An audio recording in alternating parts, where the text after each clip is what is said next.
and Africans are actually homestead people. A lot of them are coming from neighboring states, and they rather live at home, various homes with relatives and all that. But we are ready to accommodate the crowd we're expecting. We are expecting on a daily basis about 2,000 people. They come and go. So those in the neighboring states would come, have the fun, and go back. In this period when we're talking about revenue generation, economic status of the country and all of that, what's the economic significance of this carnival to Cross River State? Enormous, enormous. Already, merchandising activities are at very top, let me not say peak yet, but it's quite high. I have said, paparazzi, for instance, for the small business people, photographers are already stationed everywhere, taking photographs every day. That's some kind of money, to them. The traders have taken up stalls and they're busy, selling their wares. Hoteliers, by the time you have the economy of the common man improve, you've done quite a bit. And don't forget that this is actually a private, government-private partnership thing, where the government spends about 25%, and we have private investors, and the costumes that are being produced, there are quite a lot of things that generate revenue. The traffic, the flights are going to increase in number. You're going to have, already we have 3 coming into Calabar as against 1 that we used to have in the past. So by the time more flights come in, the taxis, the car hires, the hotels, you find that there'll be a lot of economic activity in the States. Okay, I was going to talk about, if you've not been to Brazil, when you talk about carnivals, you remember Brazil. The Calabar Carnival is one that brings it very close to home.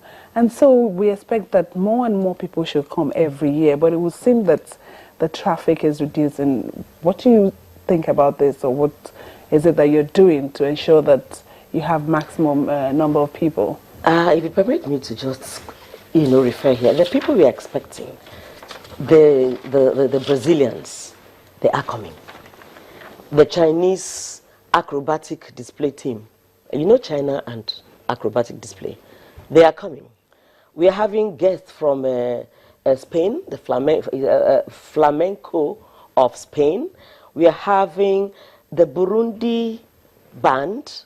We are having people. It's not just a local thing. These people have already said they are coming. So we actually have a day dedicated to International Carnival, where you're going to have these groups, also feature. His Excellency the Governor wants it to be an all-embracing thing. So it's not just going to be a local or national thing. The international groups are coming. The bikers are getting involved. The children are having a day dedicated to them, to have not just children's party, but more of a family thing. So the children, the parents will be at the Tinapa Water Park to have their fun. The artists, like I said, are forever there, and the queens and the beauty pageant, the beauty stars are also coming. So you find that really almost every facet of our country, of our citizenry, is to take part.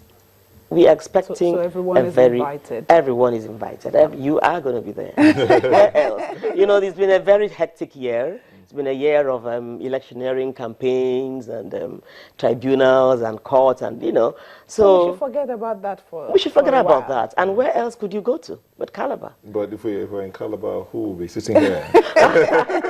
Well, you could have some skeletal services running.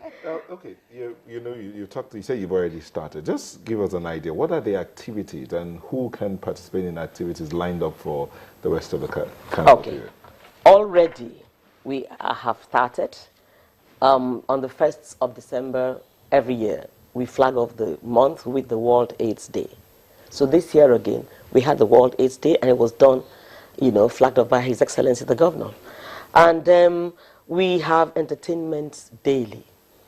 As a matter of fact, another feature this year is an ethnic cultural event called Utomo Obong, where the not just Efik people, but basically Efik people and friends and well-wishers will go to the Obong's residence, pay homage. There's going to be cultural display. So that's another feature for this year. And that is coming up on the 19th. That's next Saturday. We're going to have something called the Jump. I don't know if any of you took part in what used to be Saturday Jump. It's strange, isn't it? Yes, parties were not night parties. They were not nocturnal at first. They were daytime parties. And we just go on Saturday or Sunday, 12 o'clock, and have a Sunday jump, a Sunday party, and go home at 6 or so. So His Excellency, the Commissioner for Tourism and Culture, is bringing it back. Let us have a feel of that. So that is going to come up. And I didn't mention what other feature we're going to have. Wonders on Wheels. Going to have another exciting event, a parade of exotic cars. They will also have their own carnival. So it's not just about people walking on foot. You're going to have the bikers on motorbikes. You've painted so much fun. And, it's going to be awesome fun. I tell you, it's going to be awesome fun. And of course, security issues are settled. Yeah, what about security? You know, Calabar has always been known for, do I say divine? But we've always been secured. In fact, the name Calabar, I'm sure you know what it means. Come and live and be at rest.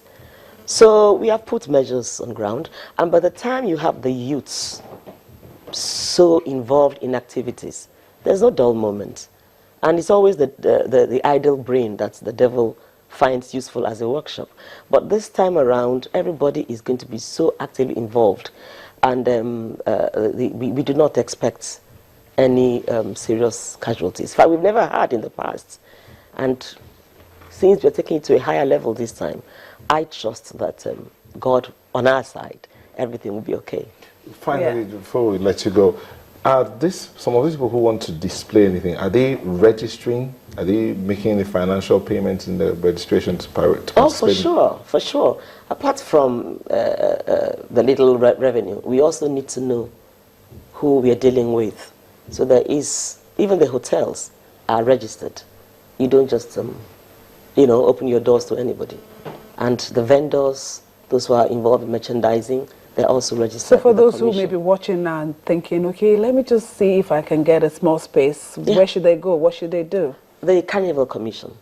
The Carnival Commission. Any website, any phone number? Oh, yes, sure, definitely. Okay. So if you go to the website, you'll find What's your website, please? What steps to take. Calabar Carnival. I'll have to confirm that to you. Okay. All right. So they could go to the website and or come to the office. The Ministry of Information. Where's the Ministry of Information? It's in Calabar. It's in Calabar. It's opposite the Cultural Center. And our website is also open. Is there a phone number they can call? Maybe that'll be a quicker one. Yes. You can call the numbers. What are they? You can call 0803 244 694, for instance. 244 0803 244 694. You get involved in, have a chance to talk with the ministry. Even, I'm sure you're very familiar with our CRBC. Okay, Consolidated Broadcasting Corporation. He should be. It looks like your means is interested in this part of this. Thank you so much for coming on this morning. We've been talking about how to diversify the economy. Tourism is part of it. It's what we can also explore. We've been speaking with the Commissioner for Information in Cross River State, Rosemary Achibong, and she's been telling us all about the Calabar Carnival. Thank you so much. I'm sure you'll find time to be there. At least one of you will be there. We would find time. If we can't, we'll watch it live. Create time to be there. Thank you. Thank you so very much for having me here. I want to say once again, His Excellency, our Governor, Senator Professor Benayade, is open arms waiting to receive as many that will come to Cross River State. Calabar is the place to be. We look forward to it. Thank you. Thank you. And Sunrise will take a moment to stay with us on the program.